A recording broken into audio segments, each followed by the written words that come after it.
सुना है पिताजी ने हमारा विवाह। क्या ये सत्य है? बिल्कुल सत्य है। किंतु तुम इतनी आश्चर्यचकित क्यों लग रही हो?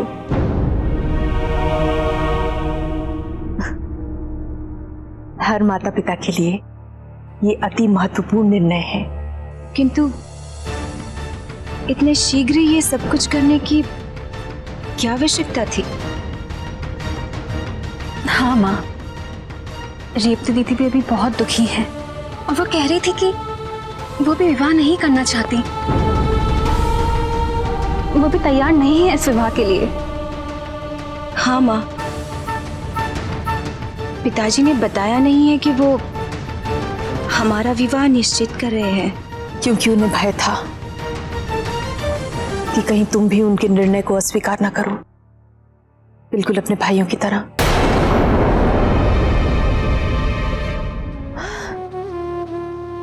किंतु मैंने उन्हें समझाया, आपकी पुत्रियां ऐसी नहीं हैं, वो सदैव आपके मान सम्मान की रक्षा करेंगी।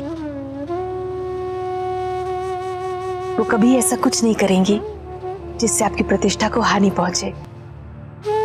और जानती हो, ये सब सुनने के बाद उन्होंने क्या कहा? उन्होंने ये कहा कि श्रुति,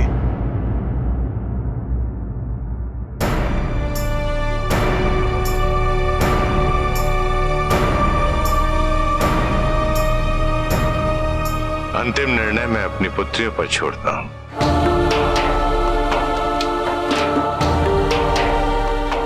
यदि उनकी इच्छा नहीं होगी तो यह विवाह भी नहीं होगा।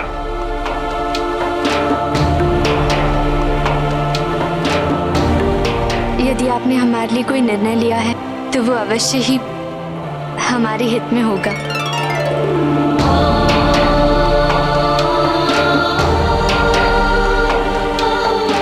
पिताजी, आपकी इच्छा अनुसार हम सभी को ये विवाह स्वीकार है।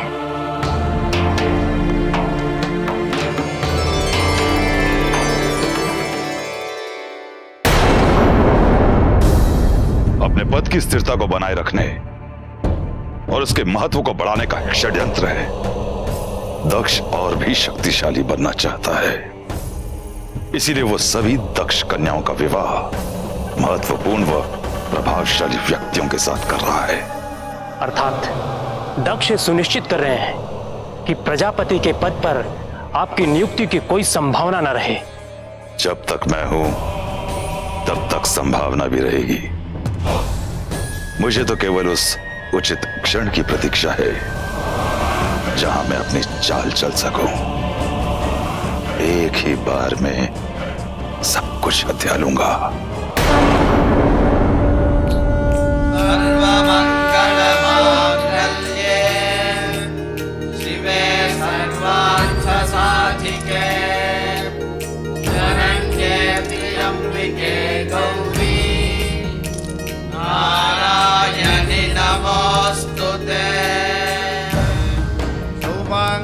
सिद्ध्यर्थे गुरुकटाक्षार्थम अनुग्रहार्थम च गुरु प्रार्थना।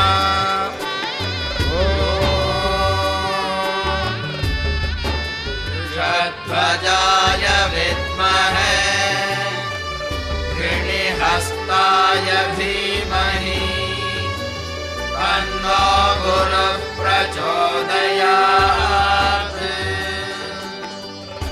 गणत्रकारकस्य अनुग्रहार्थं शुक्रप्रार्थाय विद्महे धनुर्हस्ताय धीमहि तन्नो भृगुसुतः प्रचोदयात्। जन्मपत्रिकायां दोषस्थाने स्थितशान्त्यर्थं गायत्री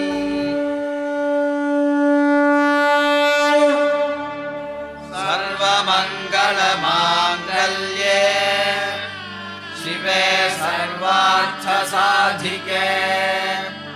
शरण्ये त्र्यंबके गौरी नारायणि नमोस्तुते।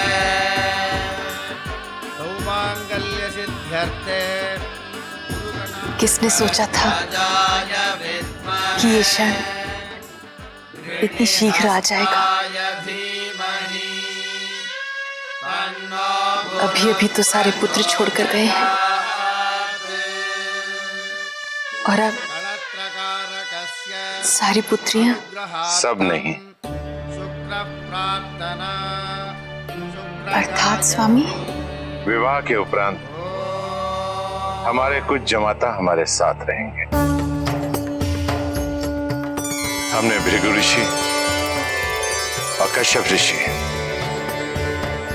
उन दोनों से निवेदन किया है और उन्होंने मेरा निवेदन स्वीकार किया है। महादेव की अनुपस्थिति में संसार के कार्यों में कोई विघ्न ना आए, इसलिए वो यहां रहकर मेरी सहायता भी करेंगे।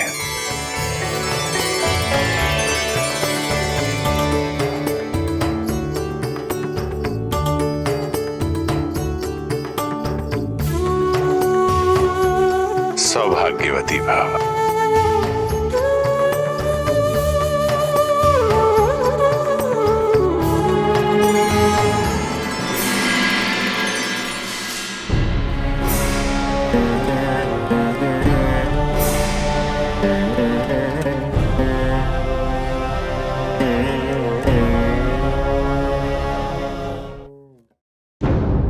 नारायण, मैं जो करने वाला हूं वो इसलिए नहीं कि वो कितना आवश्यक हो गया है। यही एक विकल्प हमारे पास शेष है, संसार में उत्पन्न हुए असंतुलन को नियंत्रित करने का। और उसके लिए उस एक घटना का होना अपरिहार्य है नारायण, जिसके द्वारा सभी समीकरणों में एक बड़ा परिवर्तन आएगा। इसका प्रभाव महादेव पर प्रत्यक्ष होगा। महादेव को वैराग्य से पुनः सांसारिक प्रक्रिया में जोड़ने के लिए यही एकमात्र उपाय शेष है हमारे पास नारायण। ब्रह्मदेव, इस निर्णय से पूर्व एक बार दक्ष से वार्ता कीजिए। वो सामर्थ्यवान है, वो आपकी सहायता अवश्य करेगा। जो आप करना चाह रहे हैं, यदि उसका विकल्प है तो क्यों नहीं। ये नियति है नारायण, इसको टाला नहीं जा सकता। किंतु आप कह रहे हैं तो मैं दक्ष से अवश्य बात करूंगा।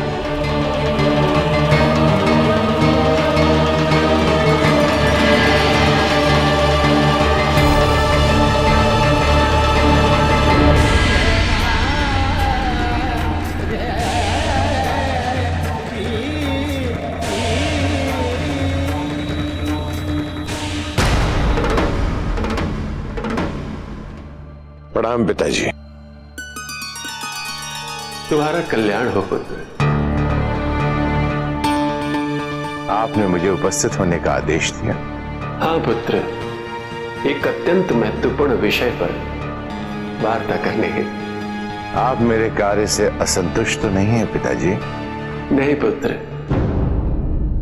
तुम्हारे दायित्वों का एक अत्यंत महत्वपूर्ण भाग अभी शेष है, जिसका तुम्हें बोध नहीं, किंतु अब समय आ गया है तुम्हें उससे अवगत कराने का पुत्र। अवश्य पिताजी। एक समय ऐसा था दक्ष, जब ब्रह्मांड की भी रचना नहीं हुई थी, जब चारों ओर केवल अंधकार ही अंधकार था। न सूर्य था न चंद्र, न ग्रह नक्षत्र, न दिन था न रात। पृथ्वी, अग्नि, वायु, जल की भी सत्ता नहीं थी। अदृष्ट आदि तत्वों का भी अस्तित्व नहीं था। गंधा और रूप की भी अभिव्यक्ति नहीं होती थी। दिशाओं का भी भान नहीं होता था दक्ष। परंतु ऐसे समय में भी शिव थे। उन आदि पुरुष ने प्रकृति को अपने से अलग कर सृष्टि की रचना प्रक्रिया आरंभ की। दक्ष, पहले सब कुछ इस धरती पर एक साथ विचरते थे।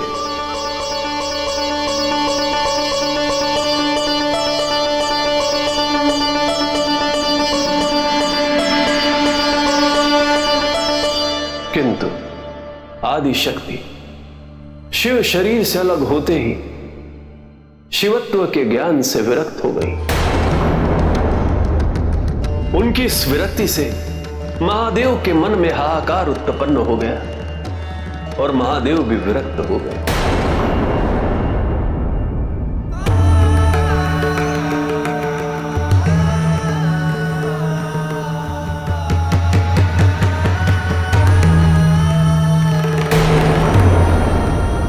तब से मैं और नारायण उनके सक्रिय सहयोग से वंचित हो गए। उनकी निष्क्रियता में भी मैं नाना प्रकार के सृजन कार्य में लगा हुआ हूं। नारायण इत्यादि मुझे सक्रिय सहयोग कर रहे। उनकी जागृति और निष्क्रियता के कारण सृष्टि के अनेक कार्य वो वांछित परिणाम नहीं दिखा पा रहे और न ही पूर्णता को प्राप्त कर रहे।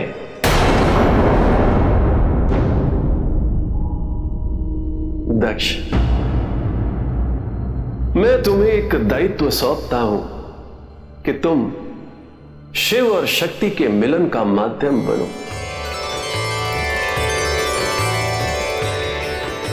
सृष्टि और जगत के कल्याण के निमित्त बनो।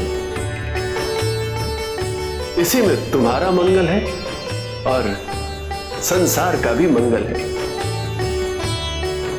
यदि ये कार्य तुम अपनी तपस्या और त्याग से संपन्न कर पाए तो समस्त देवता और सृष्टि पर तुम्हारा ऋण रहेगा। दक्ष,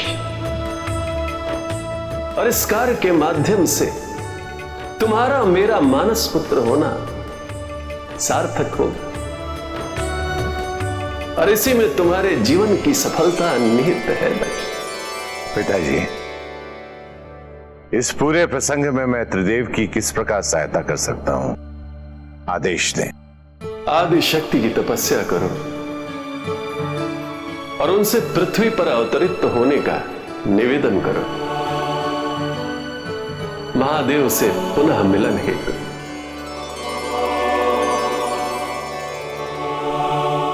अवश्य। मेरे पुत्र तो मुझे छोड़कर चले गए और मेरी पुत्रियों का विवाह हो चुका है। यदि आप मुझे अनुमति दें तो क्या मैं उनसे अपनी पुत्री के रूप में अवतरित होने का निवेदन कर सकता हूं? समय आने पर मैं उनका विवाह महादेव से करवा दूंगा। इस प्रकार महादेव मेरे जमाता भी हो जाएंगे और सांसारिक कार्यों में उनकी सहभागिता भी हो जाएगी। अति उत्तम विचार है। जाओ दक्ष, अब अपनी तपस्या आरंभ करो। जी पिताजी, प्रणाम। तुम्हारा कल्याण हो पुत्र।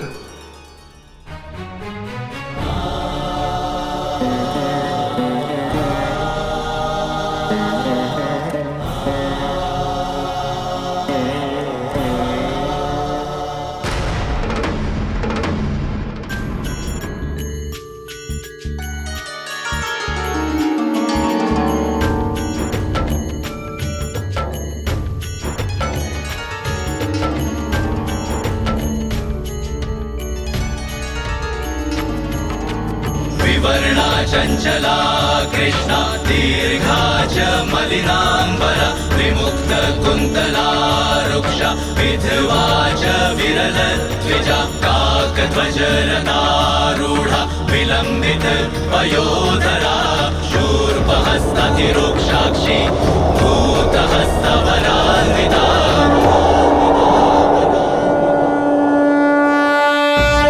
हे नारायण, मेरे स्वामी एक महत्वपूर्ण उद्देश्य हेतु मां आदिशक्ति की तपस्या कर रहे हैं। उनकी ये तपस्या सफल हो, मां आदिशक्ति हमारे यहाँ पुत्री के रूप में अवतरित हो, यही मेरी मनोकामना है।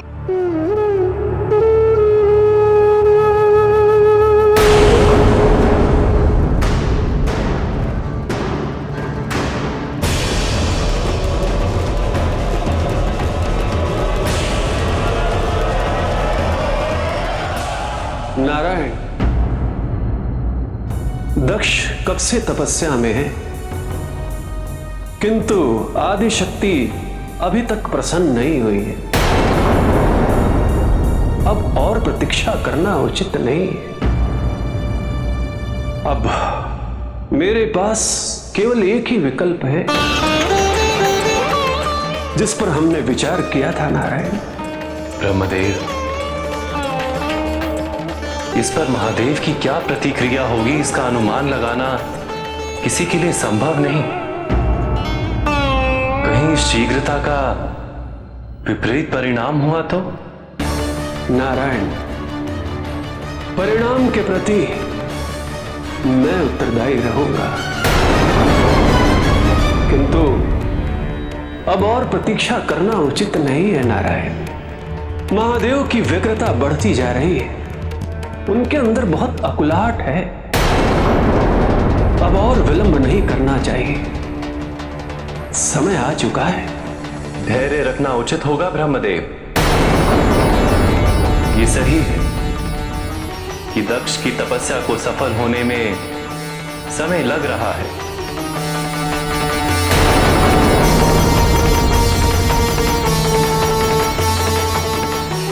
किंतु इसका अर्थ ये नहीं कि उसकी तपस्या असफल है। नारायण, दक्ष अपना प्रयास कर रहा है, जो मेरे लिए संभव है वो मैं करूंगा। अब उसके सफल या असफल होने की प्रतीक्षा में समय व्यर्थ करना उचित नहीं है नारायण।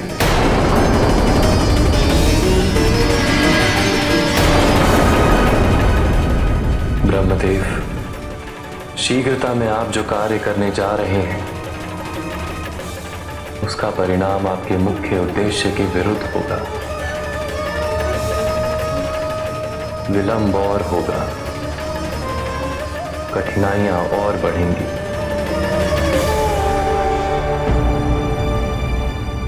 वेद ही धर्मों के आधार, वेदों को नष्ट कर देना चाहिए।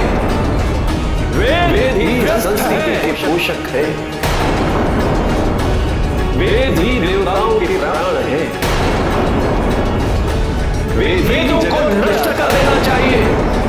वेद ही सभ्यता के आधार है, वेद ही संस्कृति के पोषक है। वेद ही सभ्यता के आधार है, वेद ही सभ्यता के आधार है।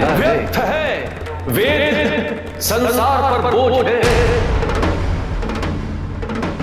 प्रभु, पिताश्री ये क्या कह रहे हैं? उनसे उत्पन्न होने वाली ध्वनि विचित्र है। ऐसा तो इससे पूर्व कभी नहीं हुआ। देवर्षि, ब्रह्मदेव वेद स्तुति कर रहे हैं, किंतु उनका पांचवा मुख वेद निंदा कर रहा है। प्रभु, वेद निंदा? हाँ देवर्षि, ताकि वेद निंदा से महादेव प्रभावित हो सके, वो सहन ना कर सके। वेद ही संस्कृति के पोषक है, वेद ही सभ्यता के आधार है। संसार पर बोझ है, वेद ही सभ्यता के आधार है। वेदों को नष्ट कर देना चाहिए। और इस विवशता में वो ऐसा कार्य करें कि वो संसार की क्रियाओं से पुनः जुड़ जाएं। वेदों को नष्ट कर देना चाहिए। वेद व्यर्थ है। वेदों को नष्ट कर देना चाहिए। वेद संसार पर बोझ है।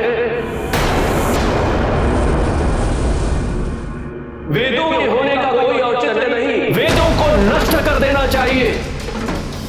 शांत हो जाइए ब्रह्मदेव।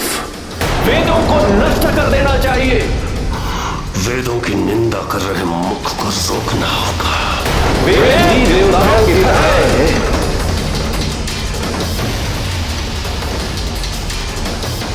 रुकिए महादेव।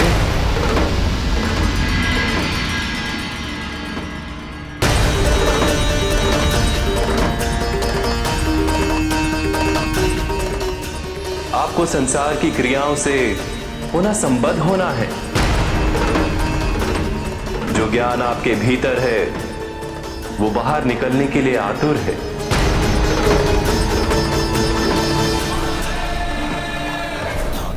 रुकिए महादेव।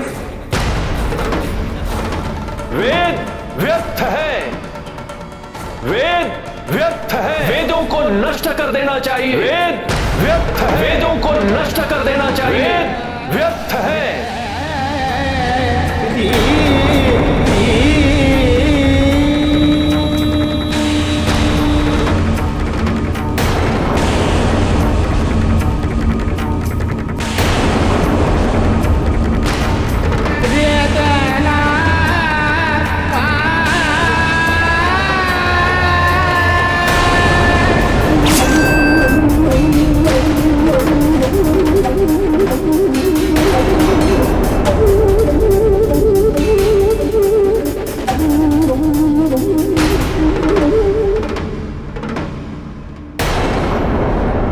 अनर्थ, घोर अनर्थ।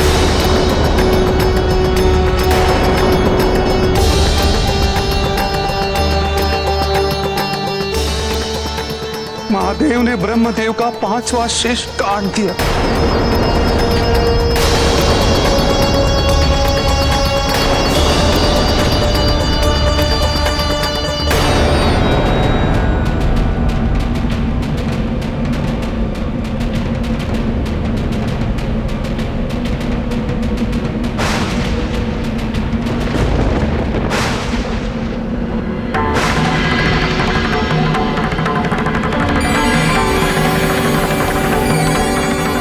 नेत्र खोलो दक्ष।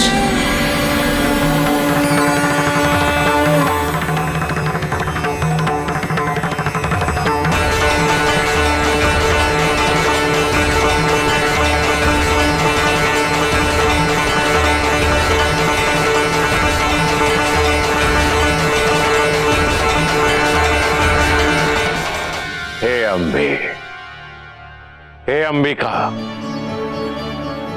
हे देवी सर्वेश्वरी, आपका मुझे दर्शन देना। क्या मेरी तपस्या सफल हुई? निसंदेह ब्रह्मपुत्र दक्ष, मैं तुम्हारे तप से प्रसन्न हुई हूँ। मांगो, अपना मनवांछित वर मांगो। मेरे पूज्य पिता ब्रह्मदेव जी ने मुझे बताया कि शिव के शरीर से पृथक होने के पश्चात आप शिवत्व ज्ञान से विरक्त हो गई थी। आपकी विरक्ति से महादेव के मन में हाहाकार मचा और वो भी विरक्त हो गए। महादेव के जागृत और सक्रिय न होने के कारण सृष्टि के बहुत सारे कार्य वांछित परिणाम नहीं दे पा रहे हैं और ना ही वो पूर्ण तरह से प्राप्त हो पा रहे हैं।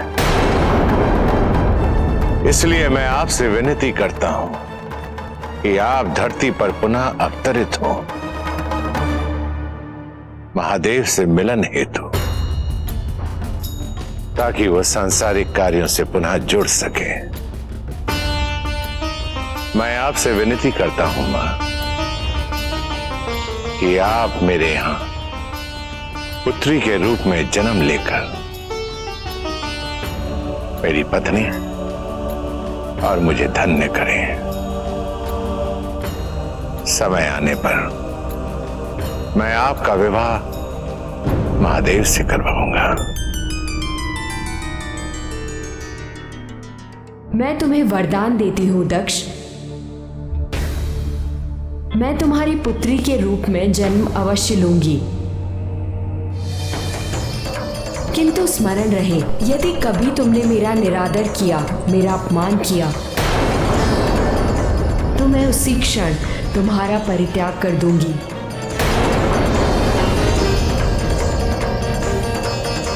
मैं आपको वचन देता हूं।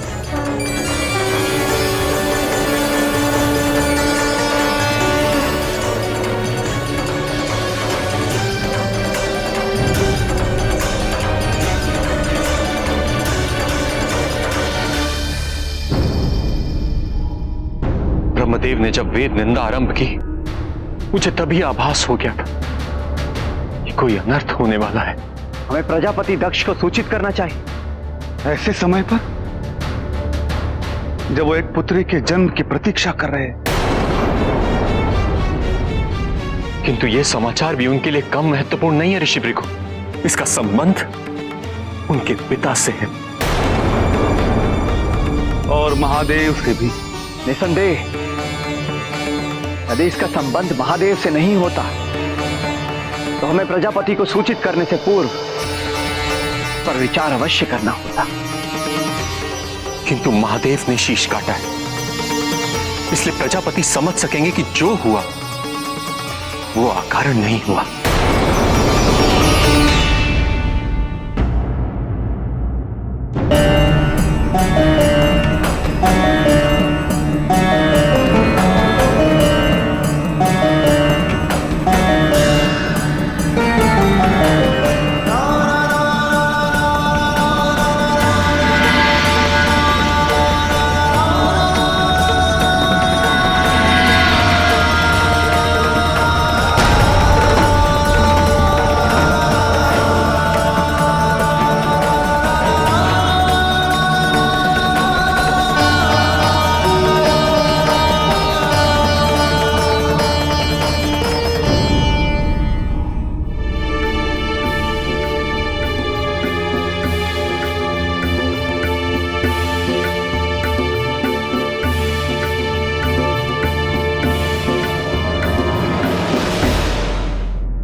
मेरी पुत्री आदि शक्ति का वरदान फलीभूत हुआ। देवी ने मेरी पुत्री के रूप में मेरे यहां जन्म लेकर यह सिद्ध कर दिया है। प्रसूति की माता और महादेव दोनों का आशीर्वाद प्राप्त है। ये कितना बड़ा सौभाग्य है और कितना सम्मान है मेरे लिए कि एक दिन मेरी इस पुत्री का विवाह सर्वशक्तिशाली महादेव से होगा।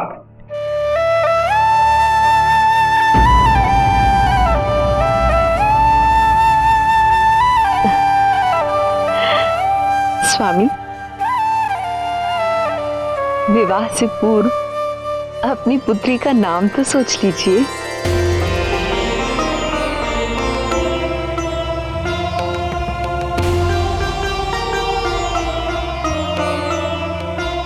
सती।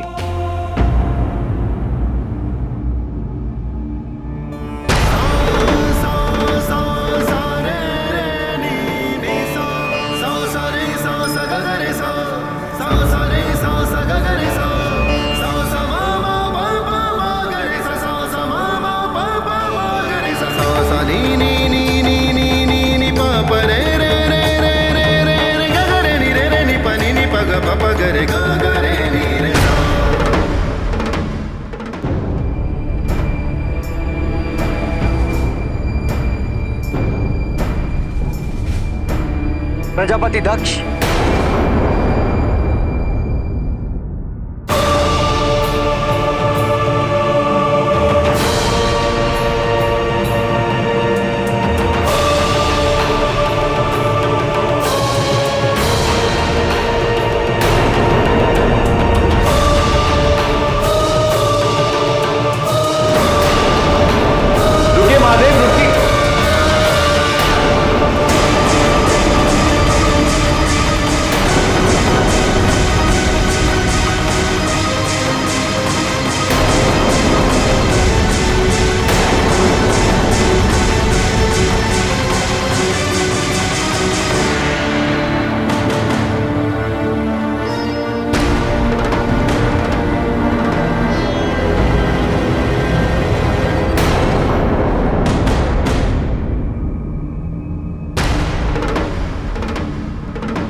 जब तक महादेव विवाह कर गृहस्थ नहीं हो जाते, जब तक संसार की क्रियाओं से संबद्ध नहीं हो जाते, तब तक उनकी अनुपस्थिति में सृष्टि को संचालित करने का कार्य प्रजापति को पूर्ण करना होगा।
आपने मेरे पिता ब्रह्मदेव की पूजा अर्चना वर्जित की थी।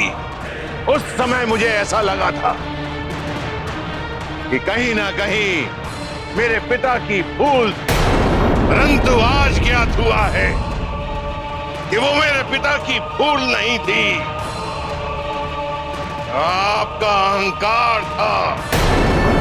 उस अहंकार ने मेरे पिता को पुनः आग करने का दुस्साहस किया। उनका दोष केवल इतना था कि मेरे पिता जगत के कल्याणकारी कार्य के लिए आपको आपके वैराग्य और तपस्याचार से दूर करना चाहते थे। एक क्षण के लिए आपने नहीं सोचा कि ब्रह्मदेव वेदों की निंदा क्यों करेंगे। त्रिशूल से मेरे पिता के 5वें शीश को काटकर आपने अपने प्रति मेरी भक्ति को ही नष्ट नहीं किया है, संहारक शिव, अपितु आपने अपने सबसे बड़े दुश्मन को जन्म दिया। अब मैं अपने पिता के अपमान का प्रतिशोध लूंगा आपसे। जिस प्रकार आपने मेरे पिता की पूजा अर्चना निषेध की, उसी प्रकार मैं भी आपकी पूजा अर्चना का निषेध करूं। इस संसार को तुम जैसे अहंकारी और असभ्य की कोई आवश्यकता नहीं होगी, और ये मैं सुनिश्चित करके रहूंगा मैं तुम्हें समाज के लिए निरर्थक कर दूंगा। मैं बनाऊंगा ऐसे नियम कि आपका अस्तित्व ही मिट जाए। किसी भी समाज में आपकी पूजा अर्चना नहीं होगी महादेव। ये ब्रह्मा के पुत्र प्रजापति दक्ष का प्रण है महादेव।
इस स्थान का नाम क्या है प्रभु? तुम चाहे इसे हिमगिरी कहो, शिवलोक कहो या कैलाश।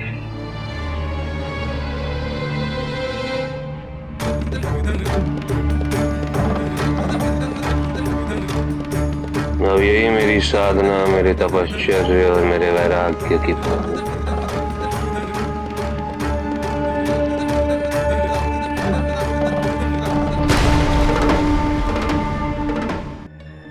सती सती सती सती सती सती सती सती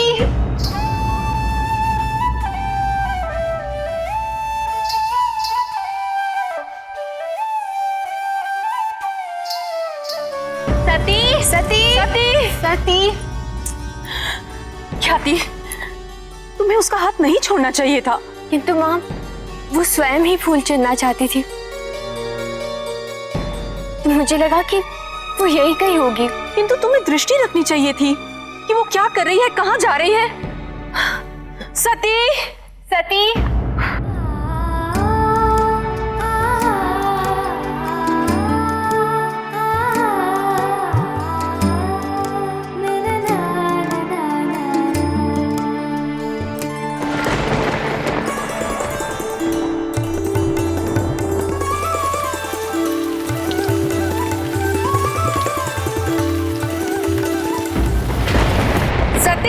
सती सती कहाँ हो? सूर्यास्त हो रहा है और वर्षा भी हो रही है। अब इस वन में हम सती को कैसे ढूंढें? सती सती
प्रतीत होता है कि तुम भी मेरी भांति पथ भटक गए हो और इस वर्षा से भयभीत भी हो।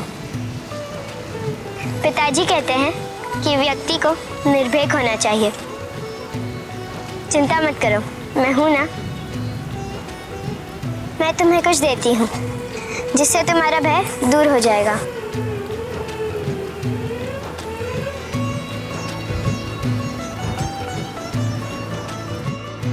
अब इसे सदैव धारण किए रखना। यदि इसके होते हुए भी तुम्हें भय लगे तो उस पर्वत पर चले जाना। इतने ऊंचे पर्वत पर तुम्हारा कोई पीछा नहीं करेगा, ना कोई भय और ना ही कोई चिंता।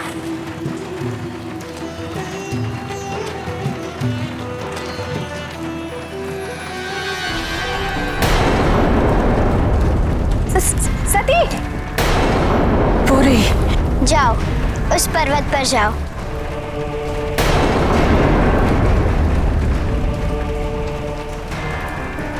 यदि मुझे यहाँ से भागने की इच्छा हुई तो मैं वहीं आऊंगी, उसी पर्वत पर।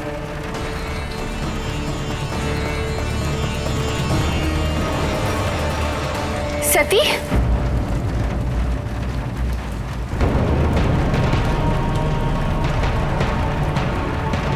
सती, सती, कहाँ चली गई थी पुत्री?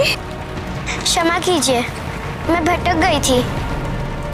फिर वर्षा होने लगी और मैंने उस वृक्ष के नीचे शरण ले ली। कोई बात नहीं, अब चलो यहाँ से। और सुनो, आज के पश्चात कभी इस वृक्ष के समीप भी मत आना। और दूसरी बात, आज के बाद किसी बैल के समीप भी मत जाना। अगर उसने तुम्हें कोई क्षति पहुंचा दी तो?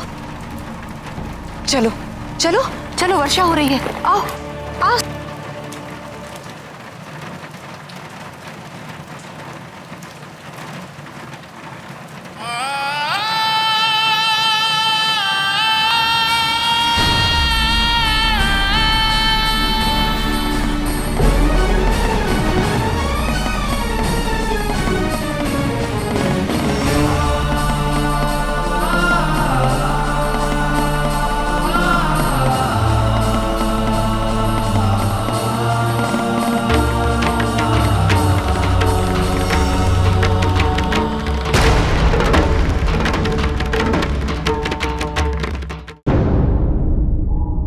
हिरानन्या गर्भा, हिरानन्या गर्भा। पिताजी, पिताजी।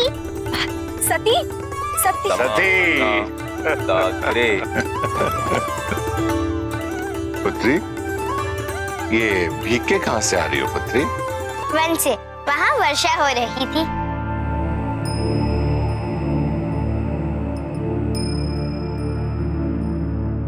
पिताजी, ये सामगन है ना? हाँ पुत्री, ये साम गायन को प्रस्तुत करने राज्य से बाहर जा रहे हैं, उसी के लिए अभ्यास कर रहे हैं। मैं कब सीखूंगी पिताजी? जब आप चाहेंगे। आप अभी से अभ्यास शुरू कर सकती हैं। फिर क्या मैं भी इनके साथ सामगन प्रस्तुत करने राज्य की सीमा से बाहर जा सकती हूँ? नहीं सती, जब तक तुम्हारा विवाह नहीं हो जाता तुम राज्य की सीमा लांघ नहीं सकती। किंतु क्यों? कुछ बातें उचित समय आने पर ही समझनी चाहिए, और अभी उसका समय नहीं आया है पुत्री। किंतु मुझे अभी सुनना है। सती, हट नहीं करते पुत्री। ठीक है, तो मैं भी आपको ये नहीं बताऊंगी कि आज वन में क्या हुआ था।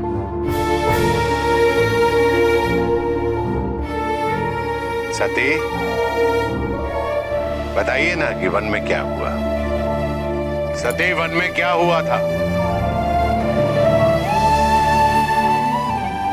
कुछ बातें उचित समय आने पर ही समझनी चाहिए।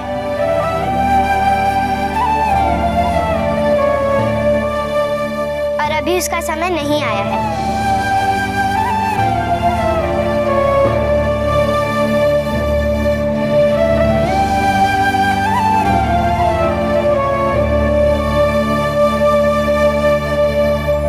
सती, सती,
वर्षों उपरांत आप ध्यान से बाहर आए हैं प्रभु।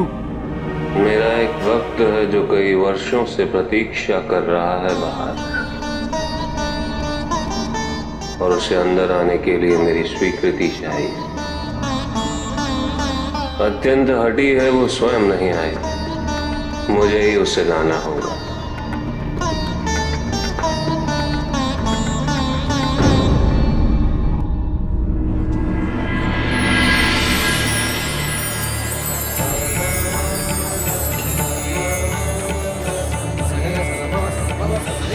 प्रजापति की सबसे प्रिय पुत्री सती के लिए इस वार्षिक उत्सव का आयोजन किया जा रहा है,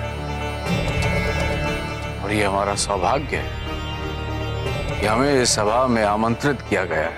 प्रजापति दक्ष की, प्रजापति दक्ष की, प्रजापति दक्ष की, प्रजापति दक्ष की, प्रजापति दक्ष की, प्रजापति दक्ष की, प्रजापति दक्ष की, प्रजापति दक्ष की।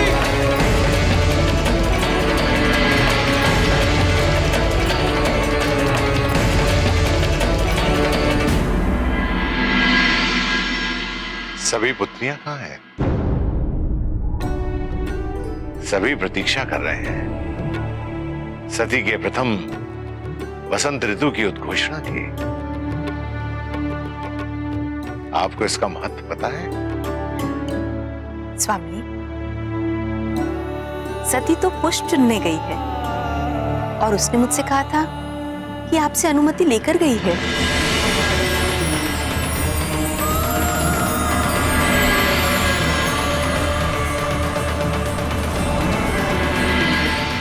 हाँ, अनुमति तो ली थी, किंतु उसने कहा था कि वो समय पर लौट आएगी। यदि कहा था तो अवश्य लौट आएगी स्वामी।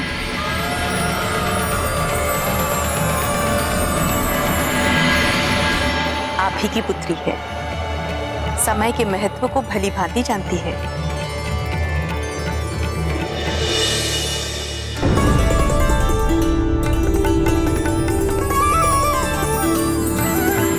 सती, सती, सती,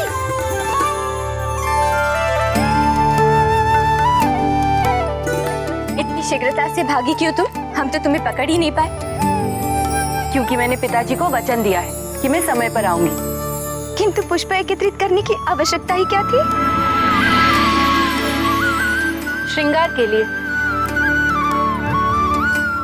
मैं आज के कला प्रदर्शन में सर्वश्रेष्ठ होना चाहती हूँ, ताकि पिताजी को विश्वास हो जाए कि मैं विवाह योग्य हो गई हूँ। सती, मुझे तुम्हारी बस यही बात समझ नहीं आ रही कि आखिर तुम अपने विवाह के लिए इतने आधेड़ क्यों हो? पिताजी कहते हैं मैं वेदों को तभी पढ़ सकती हूँ जब मेरा विवाह हो जाए। तो सती क्या ज्ञान के लिए विवाह करना चाहती है? एक दिन बहुत बड़ा ज्ञान देकर जाऊंगी सबको, देख लेना।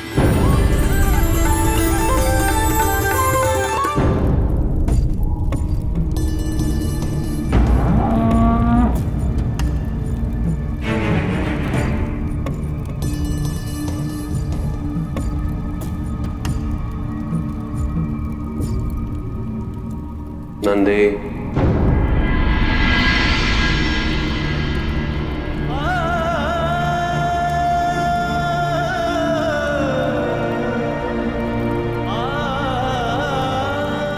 प्रभु,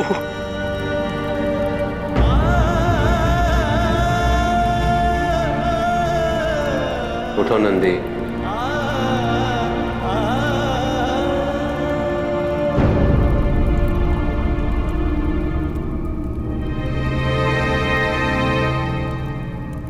कल्पों से आपको ढूंढ रहा हूं, कहां कहां नहीं भटका प्रभु।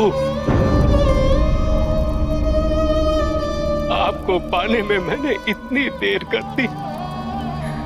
मैंने तुम्हारे पिताजी को आशीर्वाद दिया था नंदी कि तुम उनकी सेवा करोगे।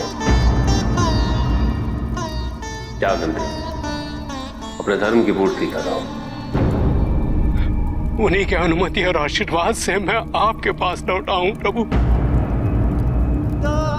अब मुझे आपसे दूर मत कीजिए। यदि आपको मुझे आपके शरण में लेने की इच्छा नहीं, मैं प्रतीक्षा करता रहूंगा, प्रतीक्षा करता रहूंगा उस समय की जब आप मुझे अपने शरण में लेंगे। किंतु मैं यहां से लौटूंगा नहीं प्रभु, लौटूंगा नहीं। उचित है नंदी।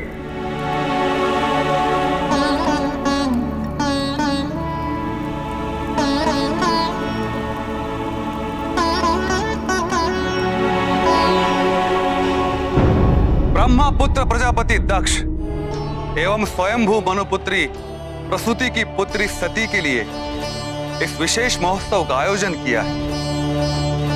मैं प्रजापति दक्ष से निवेदन करूंगा कि वो इस उत्सव को आरंभ करने की अनुमति दे।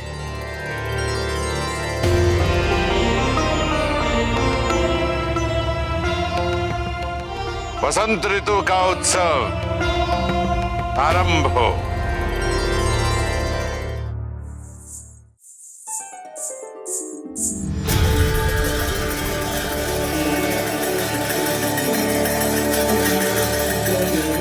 Yes.